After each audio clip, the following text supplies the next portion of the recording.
In this video, we will be examining a key metaphor that Ibn Arabi uses in the first chapter of his famous Fuṣūṣ al-Ḥikam. In chapter 1, or phase 1 of the Fuṣūṣ al-Ḥikam, Ibn Arabi says that God wanted an all-comprehensive object on which to contemplate the essences of his names and attributes. That is, he wanted to see and contemplate the physical embodiment, the physical manifestations of his names and attributes. That's why he created the world.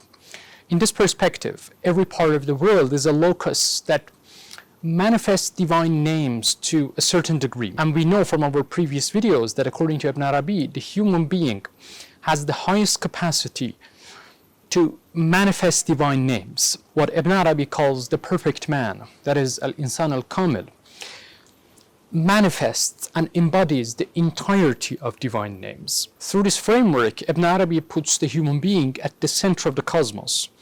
But in what follows in chapter 1 of the Fuṣūṣ al-Ḥikam, he introduces yet another complication into this equation. To illustrate the relationship between the real, that is God's essence, al-Haq, and the human being, he introduces the metaphor of the pupil and its relationship to the eye.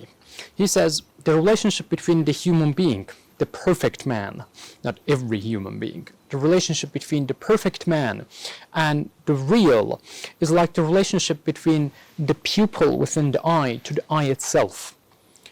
That is, the pupil is central for sight to occur, and human being is central in the cosmic picture. It is through the perfect man that God contemplates his creation. Put differently, Ibn Arabi says that through the perfect man, God witnesses the entire cosmos and, importantly, bestows his mercy to the creation through the perfect man. So human being is the vessel through which God sees, hears, and knows his self-disclosure, his manifestations in the cosmos. To better understand this framework, let us consider three terms: farq, jam, and jam al-jam. According to the first term, farq, in Sufism, there is distinction between the created and the creator. The majority of the human beings consider the world as separate from God. There are human beings, there are animals, there is environment, and there is God. In the mystical journey, the spiritual seeker reaches a station called fana, that is self-transcendence, which sometimes is translated as self-annihilation in God, but I do not like this translation because it's misleading. Fana is the self-transcendence of the human being. At this stage, the seeker, the mystic, sees nothing but God. They do not see the created beings. They see God in everywhere. This station is also called the station of Jam. But following this station, in what is called baqa, baqa ba'd al-fana, or the station of subsistence after annihilation, the mystic contemplates the being, but sees them as contingent upon the real. In other words, the mystic contemplates the real through the created beings.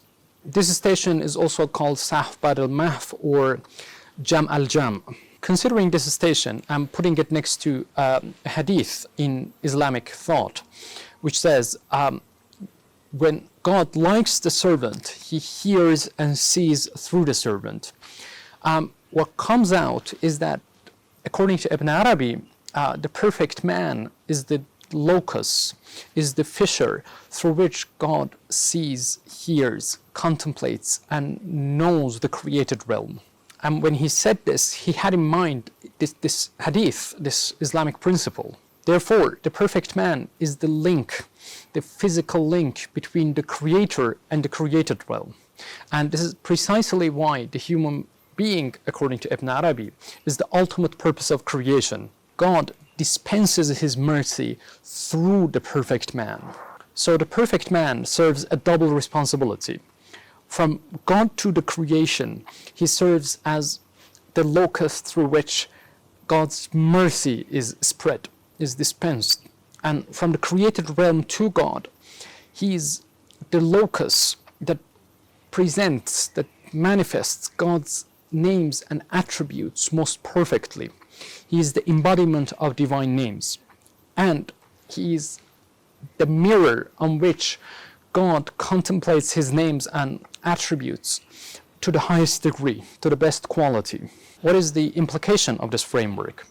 According to Ibn Arabi, the spiritual seekers, every individual human being, should strive to cleanse their heart, to cleanse themselves internally, so that the divine light shines through them, shines within them. And they should strive to reach the station of the perfect man. To understand this metaphor better, you need to have a good grasp of Ibn Arabi's doctrine of wahdat al-Wujud, that is the unity of existence.